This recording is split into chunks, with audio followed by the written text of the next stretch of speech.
Well, hey, y'all. I'm not very formal, so get used to it. I'm a drag queen, in case you didn't know. There's a man inside this dress. I walked in with a little bit of scruff earlier. No, right? First of all, thank you. Thank you so much for having me.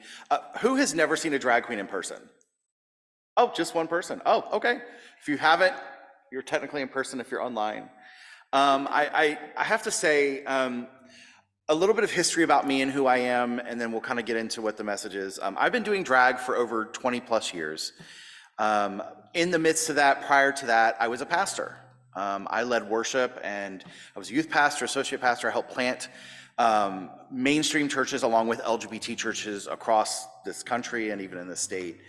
And my life has been a journey, and I find it very funny that the universe would have me here today on this interesting message on healing and belovedness. And we'll kind of talk about that a little bit. But I created an organization with my wonderful spouse over here called Rose Dynasty Foundation. And what we do is we mentor LGBTQ plus youth and families in Central Florida and beyond.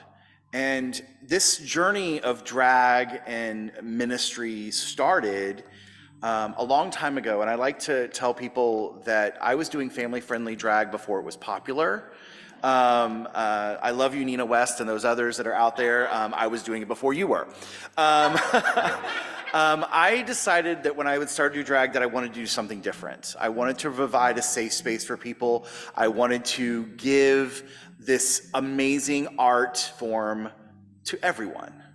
I'm sure we know that drag sometimes is in clubs and bars and all that, and that's great. It has its place, it has its time. It's art. And art is subjective, art is flowing and ever moving and ever changing, and I love that.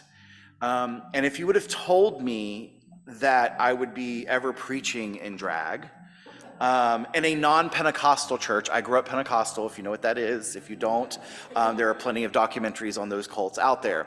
I love my Pentecostal friends, sorry. I found that what I do is changing lives, and that's what it's about, right?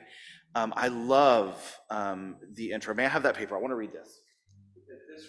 This really stuck with me. I was like, wow. Is this the call to worship? Is this what y'all use every time? This was just today. This right here is part of my journey, and we'll talk about this. You know, do I feel worthy? Do I feel like I belong? How do I lug around these barriers and these things? What do I do about what other people have told me? And that's part of my journey. So I right now am a public speaker, I'm an author, I'm a singer and songwriter. I tell people it's all kind of summed up in philanthropy work. My goal is when I leave this earthly realm, this world, whatever may happen after, is that I've left a mark, that I've made a change and a difference in someone's lives, even if it's just one or many. And of love and kindness. And our motto with Momma, with Rose Dynasty, is that everyone is loved, accepted, and wanted just for who you are. Do you have a question? Yes. I'm sorry, but you're fine. Cello is distracting to me. Okay. It makes it difficult to understand what you're saying. Okay. Sorry. It's fine. I'll have you come in later. That's fine. Thank you. Oh, that's fine. No, we want you to be able to hear. Absolutely. That's beautiful, though. We're going to talk about why I was having her do that, but I appreciate that. Thank you for letting me know. I want you to hear. I want to make that difference, right? We want to leave a mark. And I think everyone who has ever lived has that desire, right? Like we want to have made a difference in somebody's life. We are about to open the very first LGBTQ plus center in Polk County, where I live. Yeah, I see those faces like, what? It's huge, y'all. It's huge. We've been there 7 years. We have faced some adversity, and we'll talk about that in a little bit. We have been fighting hard, but we're providing a safe space in Polk County for youth. We had our first youth night back in person after COVID last night, where we had almost 13 teenagers came in and just had a safe space. And we're doing that. We're holding the longest drag brunch, family-friendly drag brunch that we do every month that is a fundraiser for charities. We raised over $100,000 last year for charities across Central Florida and beyond. So we're making a little difference, not only in Polk County, in Lakeland, but I'm going to Tennessee, I'm going to Alabama, I'm going to Georgia and Carolinas and Texas. We're doing a lot. But all that to say is, how do we do this and feel that we're beloved, right? How do we do this and heal? Because we're all broken. We're human, right? We all have this brokenness. We've all faced some crap in our life, sickness and pain and sorrow and all of that. But how do we do that and heal, but still make a difference? And I wish I had the formula. I wish I had the answer that I can say, here you go, here's a piece of paper, do this. Because I think, first of all of our journeys are different, right? We come from all different walks of life, all different paths, whether we're gay, straight, or Pentecostal-ish, or Presbyterian, or UCC, or non-believer of anything. We all have a journey and a walk, and we all have that sorrow and that pain, and we've had something, whether it's today or whether it was 30 years ago. Cultures have used broken and tattered vessels to create something wonderful. And I'm sure a lot of us have heard the story of in the Japanese culture where there would be broken china and they would take gold and they would mend that china and they would actually leave the gold visible. And what that did is it showed that there was brokenness, but in the middle of the brokenness, there was beauty. In the middle of brokenness, there was healing, there was restoration that could happen. And it's such a really cool thing. So I was looking it up online and seeing all the different china pieces that would be, and then in my head, I wonder, well, what caused that crack? Or was it dropped? Did someone throw it? Did something fall on it? And we as humans, we have those cracks and those brokenness, right? We have those things that we go through that process of healing. And I have this phrase that I like to use, and I've used this for many years. I say that God gives us a 2x4. If you don't know what a 2x4, it's 2 inches by 4 inches. It can be 8 feet long. It's what builds something, right? God goes, here you go. Here's a 2x4. You have a choice. All right? There's brokenness. There's pain. There's sorrow. There's a crap that's going on in your life. Someone's backstabbed you. Someone's talked about you. Your loved ones have abandoned you. Whatever it may be. Here's a 2x4. What are you going to do with it? We have a choice in that. We can take that 2x4 and we can beat somebody else up with it, right? And that happens, right? In the midst of pain and sorrow, some people lash out, some people get bitter, some people get angry, which is probably justified. Or we can take it, we can actually beat ourselves with it. And that's sad, but we do that, right? We do that when things aren't going our way, when we're in the middle of that brokenness, we beat ourselves up. I do it all the time. I do it. Or we can take that and we can lay it down, or we can build something with it. And in my head, I see this path built with 2x4s, that when I turn around behind me, there's a whole bunch of 2x4s, or stones, whatever you would like to refer to, but there's this path that's behind me that has built me to who I am today, that has built you to who you are today. But what's amazing about that is that path is not just for you. Someone else can walk on that. Someone else can learn from your pain, learn from your sorrow, learn from that brokenness. So we have that choice. It's a silly analogy, and in my head, there are times I want to take that 2x4 and swing and hit somebody. Come on, let's be real. We want to punch somebody in the throat sometimes. I'm not going to, we do. We all want to do that, or we just want to, who knows what you want to do. But we have that choice. And are those things justified? Maybe someone did you harm, that's what you feel is justified. But we have that choice. And I look back as a little boy who grew up in Central Florida. I grew up in a little town called Okeechobee. Does anybody know where that's at? Yep, right, we know where Okeechobee is. To no fault of anyone, but I grew up in a broken home, in a home where it was torn between different beliefs, different denominational beliefs. And at a young age, I knew I was different. I knew I was queer. I knew I had a crush on my babysitter's brother who was a skateboarder. My mom's like, you have a crush on your babysitter? No, it was her brother. He was the cool skateboarder. I knew it. But I knew it was wrong in the eyes of the people around me. So I constantly began to suppress who I was. Then moving into a church setting where I was constantly told if I wasn't man enough, I would never make it to heaven. If I didn't man it up, if I stopped being a sissy, if I stopped doing this and this and this, I would never make it into heaven. And I think we've all heard that before. Whether it's the same reason or not, we've all heard that. First of all, who is it any right of theirs to tell me what's happening in my afterlife? Secondly, that came from a brokenness in their life, from a misinformation in their life, that you had to be a type of person. So at a young age, I began to feel that I wasn't good enough, that I wasn't accepted, that I had to do these certain things to become that beloved person, which wasn't true because the whole time I was loved, I was beloved. I was this amazing human that was created to love and serve people and to live a beautiful life. So I went through that for a long time. I grew up in a Pentecostal church, as I said. Deliverance and demonic stuff was very popular, and I spent many a times at the altar crying and praying and going through deliverance and all this stuff to where it led me into conversion therapy. And if you heard of that, and I'm a big advocate of going, it is abuse, it is abuse, it is abuse. It doesn't work. The only thing it did for me is it gave me freedom to be gayer, a drag queen, and have a therapist. Again, no fault to them, no fault to my parents, no fault. They were doing what they thought, right? What they were told was the right way. And I'm going to tell you, I fasted, I prayed, I did everything I could, and I was still gay. It just didn't change. So then I moved on to say, oh, I found an amazing congregation in Atlanta, Georgia, of a bunch of queer people that were worshiping God in a Pentecostal atmosphere. It was amazing. And thus began my journey transitioning from pastoring and ministering in mainstream churches into LGBT affirming churches. Did great things. We planted churches in Taiwan. We planted churches in South Africa. I worked so much. But I still felt unworthy and unloved and unwanted. And I didn't feel like that beloved. I felt like I had to continue to work to make myself worthy.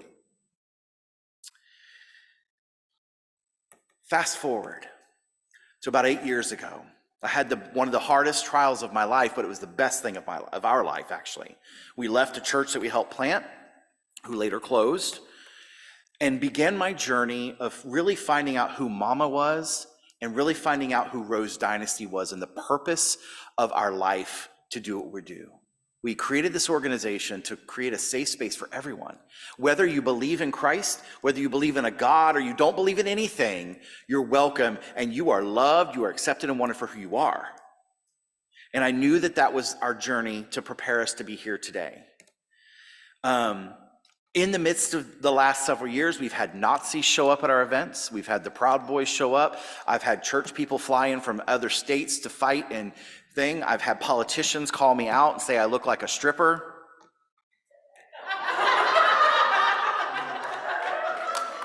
I mean, no judgment on your thoughts of what that should look like. But, it's like, come on. I'm just a person that created this amazing character that just wants to raise money and spread a message of hope and love.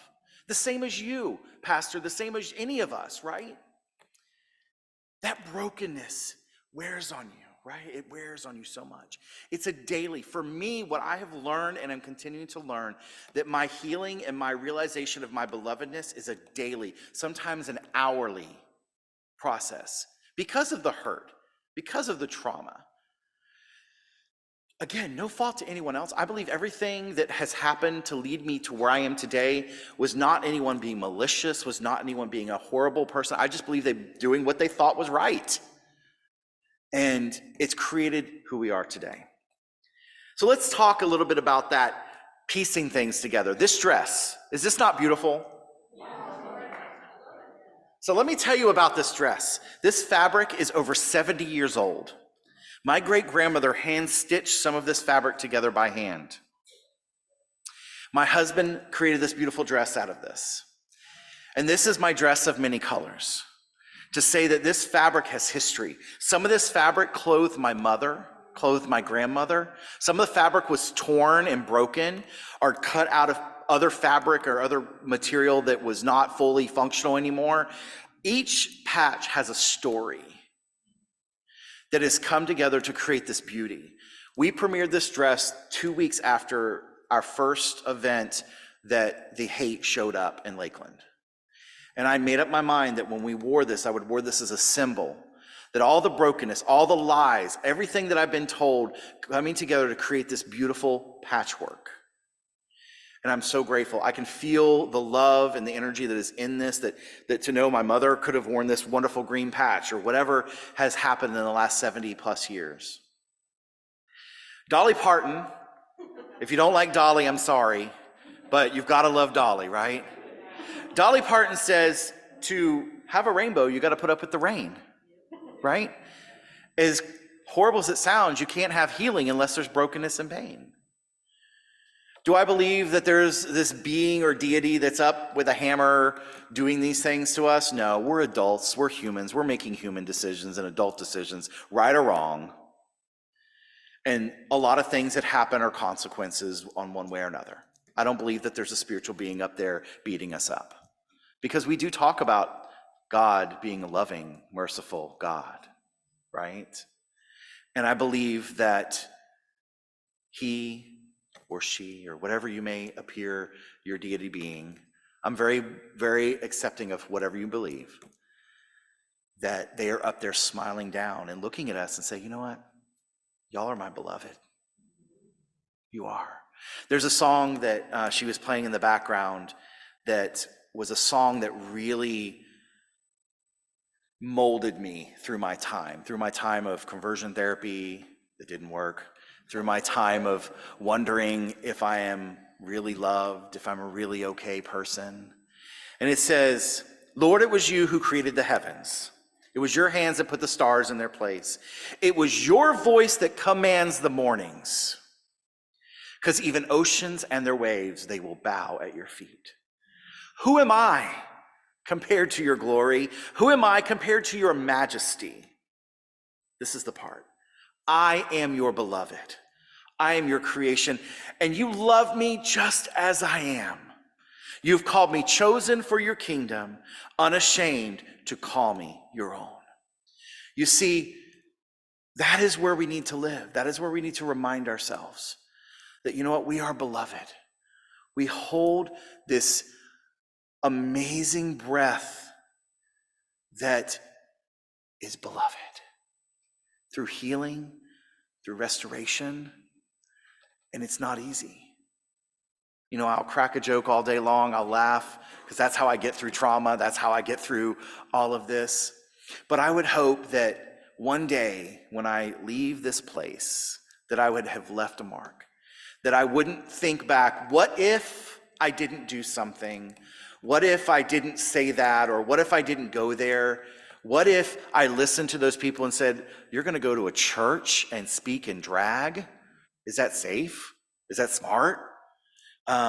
You're going to go to the Capitol and speak to political leaders in drag. Is that safe? Is it smart? No and no, but we did it. I spoke to our leaders and I begged them to have mercy on our people, on the queer community that's happening right now. You know, I will go, and I said at 10 years old that I would go wherever I was sent. And I have had the amazing privilege of speaking in mainstream churches who are not affirming. I have spoke in places and done drag and performed and spread this message of love and acceptance in places that most people would never go. And I would hope that you would think about that. It's never too late to do that. It's never too late to walk down the street and lend a smile to someone, or just say, hey, I hope you have a wonderful day. Hey, did you know that you're loved? Did you know that you're an amazing human? What a difference that would make in someone's life. I would hope that you listening and watching would take that and learn from that. I'm going to wrap it up here soon. But I want you to take our motto at Rose Dynasty. We call it our law. You're loved, accepted, and wanted. We all know what loved is, right?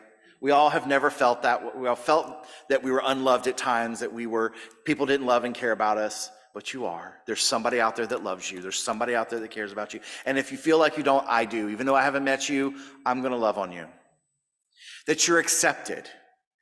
No matter who you are, no matter how you feel, no matter what people have told you, no matter what you've read in a book or whatever you've heard from a stranger or someone you love, you are accepted. And I believe the word accepted, the true meaning of that is that we embrace the commonalities and we respect the differences within reason, as long as it's kind to people. I don't have to accept that somebody wants me dead. I don't have to accept that someone thinks I'm a horrible person. But what I can accept is you have your opinion and I have mine, and we're going to meet in the middle and we have commonality. I think it's so important. We forget that sometimes, that we can be in a room with someone completely different than us and have something in common. And that's where you embrace. And that you are wanted. You are beloved. You are wanted. No matter what you feel, no matter what they've told you, no matter what you've told yourself, you are wanted. As someone who suffers from PTSD and anxiety and depression every day of my life, this is a message that I have to remind myself. My husband will tell you the other day I had to write something on my mirror just to kind of remind myself, because I do get up in the mornings and I'm like, am I really wanted? Am I really loved? Am I doing this? Am I really going to do this? Am I really going to see this through? Is this message really the truth? It is. It is. It's a message of love and hope. And I would hope that you would take, if anything else you take from today, is that when we're in the middle of depression, when we're in the middle of sadness, when we're scared, fear of the unknown is a hard thing for me. My mind goes like crazy. That we would try to take that moment, take a deep breath, and think about the words that Southern drag queen stood in front of you at church and said, you are loved, you are accepted, you are wanted, you are beloved, and don't ever forget that. As I said, I'm a singer and songwriter. I wrote a song that has been kind of my anthem right now. And I'm going to sing it for you here in a moment. I do have some other songs, to little plug, on iTunes and all those Spotify's. If you look up, you can find my music. This song, What If, I believe is part of my journey. And a couple of the phrases I'm going to point out to you before we sing it is, what if my life can bring a change, and what if I can make somebody move? That's what I'm doing. What if my life can make a difference? What if I can lead the way to change? What if I can lay that 2x4, that stone down for someone else to make their path easier? Help somebody bruised, and time could heal, and love could make a way. What if my eyes could see the pain hidden deep inside? What if my words just could help you wake up? What if my song could cause a chain reaction far and wide? Then life could start again. You see, I've decided to tear down walls. Why do I put on a dress? It's not always fun. I had a full beard yesterday. I'm hairy, man. But something about a wig and a dress and somebody knowing that there is a man there dressed like that will get people's attention, right? It'll get their attention. And my goal for that is to get their attention, just to say, hey, guess what? You're loved. You're accepted and you're wanted. Kind of a silly way to do it. I mean, people listen to me when I'm out of drag too, but it's a little different. And it's art. It's art form, and I love it. So I think what we're gonna do is this on? Testing? Testing. There we go. Oh, there. Oh, thank you to our wonderful sound tech back there. I would hope that this song blesses you and ministers to you. You can go ahead, Daysa, you're fine, you're fine. We're gonna get started. This will be available streaming soon.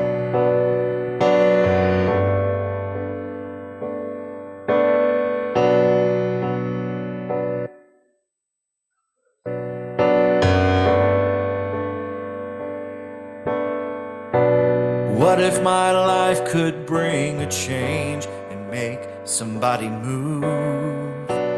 What if my life could make a difference? What if I lead the way to change and help somebody bruised? Time could heal and love could make a way. What if I live my life as me and not as someone else? What if I never stand in shame?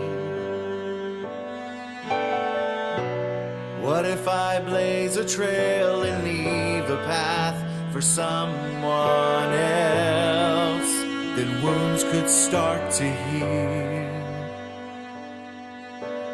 I'm gonna raise my voice and tell the world that I will make a stand. I'm gonna raise my voice, lead the way and take somebody's hand. That is you. This is me, that is how it's meant to be. That is you, this is me.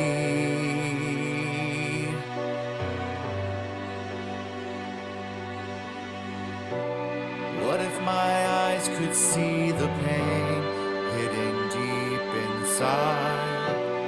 What if my words could help you wake up? What if my song could cause a chain reaction far and wide? Then life could start again. I'm gonna raise my voice and tell the world that I will make a stand. I'm gonna raise my voice, lead the way and take somebody's hand. That is you. This is me, that is how it's meant to be. That is you, this is me. I have decided to tear down walls, I'm not going back. I'm staying here forever, no matter in what kind of weather. I will take the stage and show you who I am.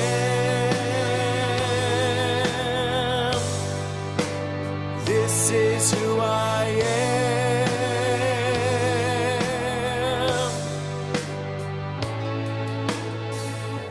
I'm gonna raise my voice and tell the world that I will make a stand. I'm gonna raise my voice, lead the way and take somebody's hand. That is you, this is me. That is how it's meant to be. That is you, this is me. That is how it's meant to be. That is you, this is me. This is who I am. This is who I am.